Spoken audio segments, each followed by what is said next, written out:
Marami nagsasabi na ginamit mo lang ang pamilya Matinga. Ano ang masabi mo dito? Ginamit ko lang ang pamilya Mating. Ginamit ko lang ang pamilya Mating. Para si TM. Napipil mo ngayon na wala na yung pamilya ni TM. Ano ba talaga totoo, Kuya Raul? Gaano ka ba kayaman dahil ba sa Nako, kumakain ka na naman si Charon. Alam mo, bawal sa iyo ang si Charon, Kuya Benjun. Ito po ang si Charon ng Thailand. At tingnan natin kung ano ang lasa ng si Charon ng Thailand. Hindi bawal, basta huwag lang kumain ng araw-araw sobra. Basta kasira. Wala, si Charon. Parehas lang. Bakit merong ano? Bakit yung si Charon dito manong? Meron namang ano, Wala siyang flavor sa Pilipinas. may dayak. So ngayon Roel, may tatanong ako sa iyo. Marami akong katanungan tungkol sa iyo.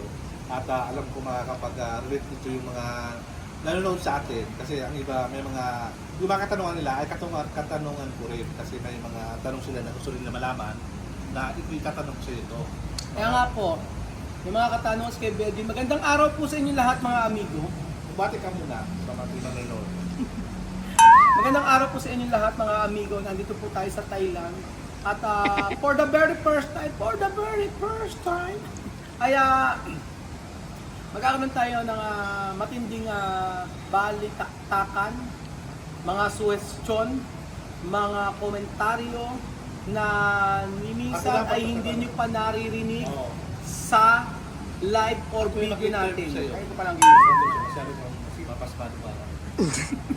Ang tanong ko una sa iyo. Wala pa, okay. Ang tanong ko, Ikaw mag-awak na may iba, ikaw mag-ano? Pagka, asan ba yung magriniwan mo doon eh? Ang tanong ko, hindi nga, gagano mo sa akin. Ang tanong ko sa'yo, para may mic, para para masyadong ko eh, kwado sa dito eh. Ang tanong una ko sa iyo, bakit Wala pa! Ba't nag-aapura ka? Mag-ano muna tayo, magkamustahan mo ng Kuya Benji. Ganun naman Kuya Benji Oh, sa mga kumusta yung interview. buhay mo? Ha? Kumusta ang buhay mo ngayon? Gusto tapusin agad yung video ng 1 minute lang. Kumusta yung buhay mo ngayon? Saan? Na nakapag-relax ka ba? Pumunta sa Thailand? Ngayon, eto, nandito tayo sa Thailand, nakapag-relax ako. Oo, nakapag-relax ako, nag-enjoy ako sa ating trip sa Thailand. Kaya nga lamang po, parang bitin ng araw. Bitin ng yung pagpunta natin dito. Eh marami tayong trabaho, kaya kailangan natin bumalik sa Pilipinas. Pero kung walang masyadong trabaho, mga amigo, ay mas napag-stay dito. Kaya kayo po, pag nagpunta kayo dito sa Thailand, make sure na pinakamagandang araw, mga 2 weeks man lang kayo dito, or 9 days, mga ganyan. Para po talaga ma-enjoy nyo lahat. Yes po, kasi ang dami nyong gagawin dito. Sobrang dami kayong gagawin dito. At bukod sa food trip, marami mga pasyalan dito sa Thailand. Actually sa food trip pa lang okay na sa amin eh. Yung mga night market, contento na kami doon, masaya na kami sa ganon. Pero marami pa kayong pwedeng i-experience dito sa Thailand. Murang pagkain, mura ang lahat ng mga bilihin dito, namumurahan kami. Ang tingin ko ang mahal lang kapag nag-convert ka. So, and then yung ATM pala sa Pilipinas pwede nyo gamitin dito, di ba? Kaya lang ang charge ang mahal. Like 500 pesos isang withdrawal. isang withdrawal 500 pesos Kaya nga, o 250 kaya nga baht. kasi ito, sasuggest namin yung GCash gamitin nyo. Kasi konti lang yung charge niya. Oo. GCash na gamitin nyo. Yung isa pa, yung time, Go time. go time. Oo, yun ang Yun ang mga mababa lang ang charge niya. And then pagka nagpunta kayo dito, make sure na mas okay na magtanong lang kayo, mag-grab na lang kayo. O So, mag-taxi ikat na kayo. natin si Kuya Raul kasi ako yung balita ko yung boss. Katrabi kasi masyado ka ng maraming nalaman. Ngayon, isa natin. So ano ngayon kumusta ka na ngayon na Di ba tanong mo na kanina, kumusta ka na? kumusta ka na wala na si TM sa buhay mo? Ano ang pipil mo ngayon na wala na yung pamilya ni TM? Mula nang umalis ang pamilya ng nanay nyo na hindi ganun kadali para sa akin, pero everyday may changes naman sa akin kasi syempre mahaba yung pinagsamahan namin ng pamilyang to. So sa una, ang hirap makamove on dahil sa mga bata. Kasi hindi biro yung mga naubos natin na effort, yung time natin at saka yung pera na inubos para lang makapunta sa league dito. So, hindi ganun kadali na tanggapin yung katotohanan na yung halos 200% mo na ginawa para sa pamilyang ko ay hindi na mag-succeed. So, millions ang inubos natin para makapunta lang sila dito, ma-prepare yung bahay, ma-prepare lahat, sa school and everything. And then, sa isang iglap lang ay babalik sila doon. So, ang tanong niya ay kumusta na si Kuya Raul ngayon nang umalis ang pamilya na yun. Right now, meron akong peace of mind. And then, nawalan ako ng parang alalahanin. Oo. Nawalan ako ng alalahanin sa buhay kasi nga po, syempre, kumbaga paano ba, in the future, kaya pa ba? In the future, pag lumaki ng mga bata, sila ba ay maraming intindihin na at makakapag-aral pa ba ito ng college, ng high school. Marami tayong kumbaga gumagawa tayo ng way talaga para mabuhay sila na maayos sa Pilipinas. Okay. Pero siyempre, yung peace of mind ay hindi kayang palitan ng mga salapi na wala ka ng alalahanin. Oo, yun. Medyo na ngayon naaawa pa rin ako, pero sa mga bata kasi nawala ng pagkakataon na makapag-aral dito sa Pilipinas, nawala ng future. Pero yung kagandahan naman para sa akin na dapat unahin ko yung aking family kesa sa kanila. Ang tanong ko, ano sa palagay mo yung mga pinagsisihan mo sa buhay mo? May pinagsisihan ka ba? Pinagsisihan ko na siguro masyado ako nag-expect. Masyado ako nag-expect at pakiramdam ko na lahat ay magiging perfect sa pag-uwi ko dito sa Pilipinas. Oo. Hindi pala ganoon ang totoo. Marami kang pagdadaanan. So once na yun yung pinagsisihan ko siguro, yung masyado ako nag-expect. Oo, nag-expect sa lahat na pag-uwi pala dito ng pamilya na yon, ikala ko magiging okay lahat, pero hindi pala hindi naging okay. Pero yung pagsisisi naman na yon ay syempre wala namang magagawa. Yun lang siguro. So ang next tanong ko sa iyo, ang masabi ko lang, expectation. Pangatlong tanong, saksi ka sa mga dinanas mong hirap. Tingin mo ba worth it sila sa tulong mo? Siyempre, oo, worth it sila kasi from the very start na punta naman tayo, nung nandun tayo sa Equatorial Guinea, sila ay kakasama natin at nag-vlog. Siyempre, hindi ko naman kinakaila na dahil sa vlog, maraming nabuhay na maraming nabagong buhay na tao. Hindi lang sa Egypt, hanggang dito sa Pilipinas. At pati sa kami, ang laki na naitulong sa amin ng vlogging. That vlogging ay yung pamilyang yon ang halos lumalabas sa bawat vlog ko na talagang minahal ng mga Pilipino.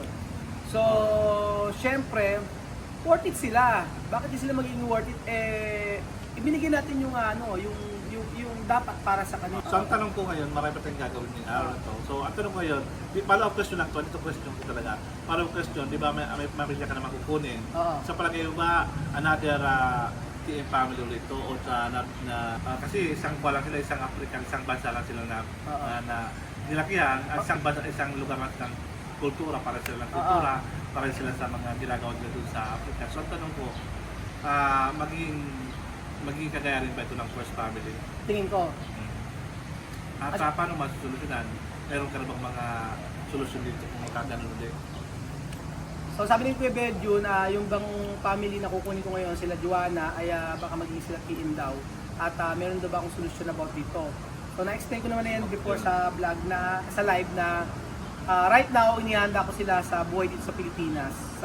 From discrimination, sa mga buhay sa Pilipinas, about sa mga na-experience namin before na ikinasama ng loob ng nanay na hindi namin inaasahan na hahantong sa ganoon yung mga pangyayari nila na nangyari sa Pilipinas na akala namin okay lang sa kanila pero hindi pala. So ngayon inihanda ko ang pamilya ni Joanna para dito. So tingin ko naman ay hindi magkakaganoon. Dahil from the very start, merong kasunduan. Merong kasunduan. At ang sabi niya sa akin ay I don't care about sa mga sasabihin ng tao, especially sa mga masasama sa iyo. Ang mahalaga sa akin ay iniahon mo kami sa hirap at makakarating kami sa Pilipinas at magagawa namin yung mga bagay na hindi namin nagagawa before. Ano pa? Palak mo ba yung pagpunta rito, pagpunta rito ng pamilya Matinga sa Pilipinas? Oo. Mahati naman yung oras mo sa pamilya mo at sa pamilya ni Joanna, nangyari kay TM. Oo. So paano mo siya ma-handle? Meron ka bang solusyon para magkaroon ka ng oras time sa pamilya mo at sa pamilya ng Joanna? Kasi alam ko din sila nagkakasama-kasama kasi may mga pasok yung para sa kanyang mga anak. Handle yung time para sa... Mahandle ang time kasi halos yung titira naman nila ni Wesley dito sa Pilipinas. Di ba babalik si Joanna doon? Makakasama namin naman si Wesley araw-araw sa school, yaan. Pag Sabado Linggo kasama natin at yun ang rules. Dapat kasama sa church, kasama sa mga gagawin at kumbaga parang anak ko na rin siya, ganoon yung magiging trato ko. And then basta magkakasama sa bahay for sure. Yung oras ay pagbibigyan ko yung oras sa family ko at saka sa anak ko. Ganun. If ever lang na mag-stay sila Joanna sa Pilipinas in the future, kasama ng dalawang anak pa niya na nandun sa Egypt, Bakit mo yung oras mo sa kanila?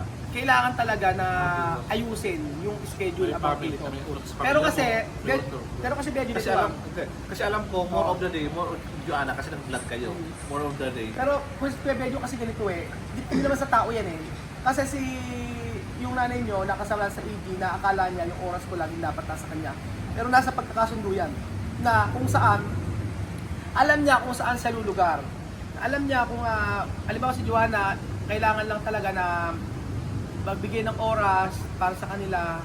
For example, sa gabi o sa hapon, ganyan.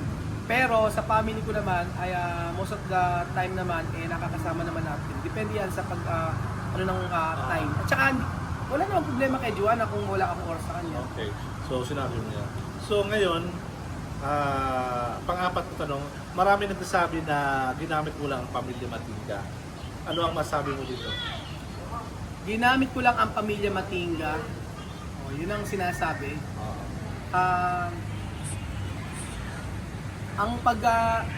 Paano gagamitin sobrang dami tayong nagawang effort para sa kanila Hindi lang naman effort, hindi lang naman time Yung lahat ng bagay na pangangailangan nila financially at sa lahat ng aspeto ng buhay nila ay pinrovide natin sa kanila. Hanggang sa pag-a-adjust ay ginawa natin para sa kanila, para maging okay. So kung sasabihin ng ibang tao na ginamit ko lang ang pamilya Matinga, nagkakamali po kayo dahil never po ako nagsabi na umuwi kayo ng Pilipinas. Never ako nagsabi na pagsibalik na kayo doon at wag na kayong babalik.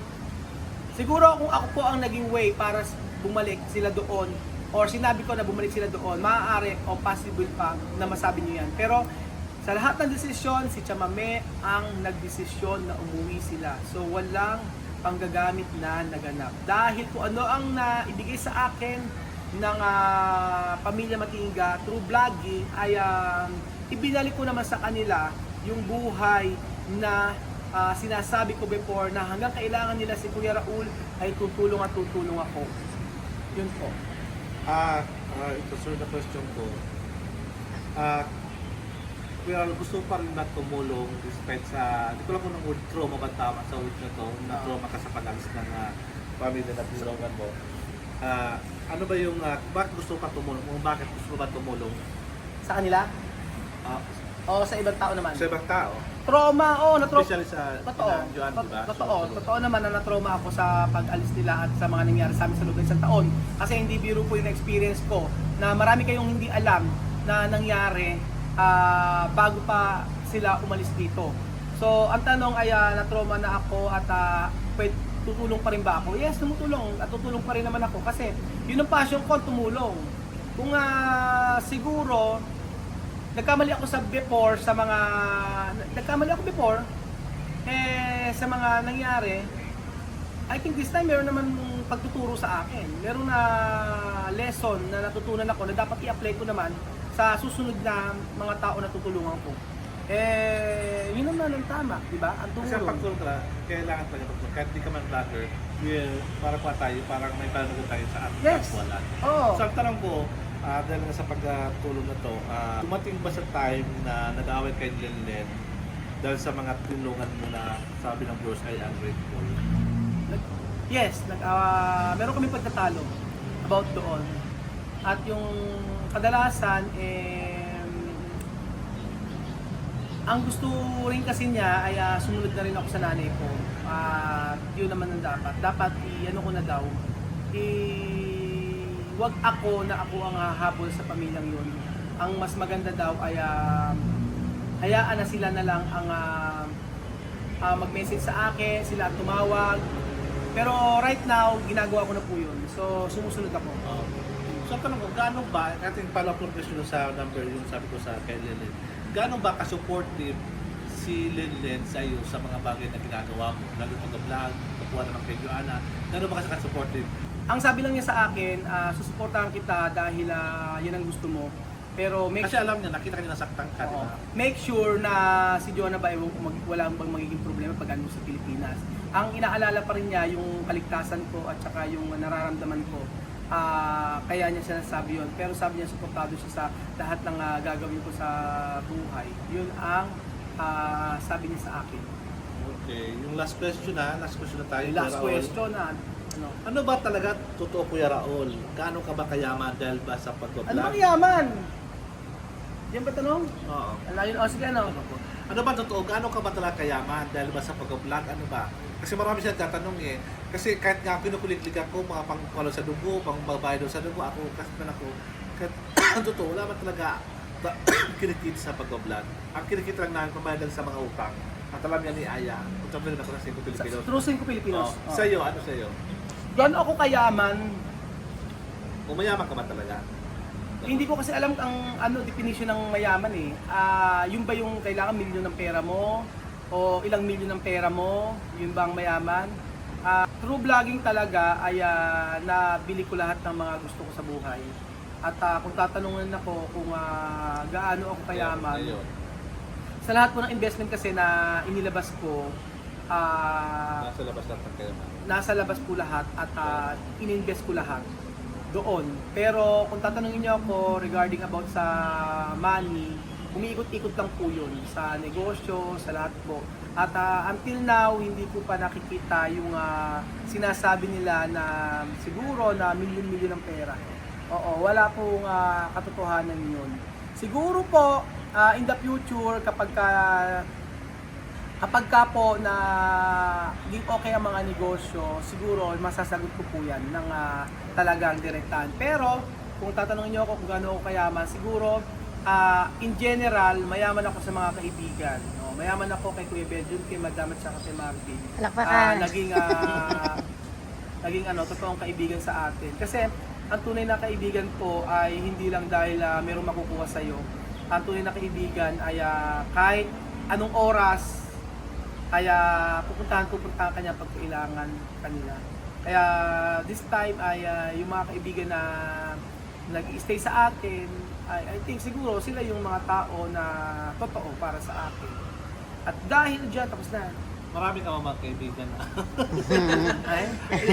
May Maraming kaibigan na Marami kang kaibigan, pero marami kang kaibigan dati na ngayon wala na. Bakit kaya? So palagay mo, inayawan ka ba nila o talagang napakasakit naman. inayawan ka ba nila or umalis ba sila sa iyo or talagang ikaw ba umalis sa kanila? Ano ba totoo?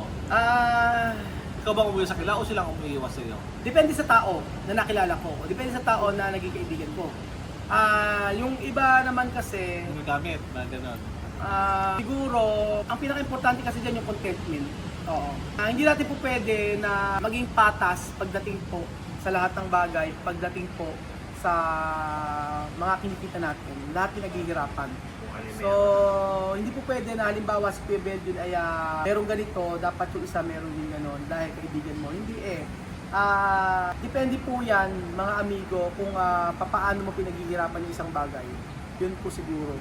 ang masasabi ko. And then, pagdating po sa pagkakaibigan, pantay-pantay sa kung paano mo sila tinatrato. Pero pagdating sa pinaghirapan, dapat ay kung sino yung talagang nag-e-effort.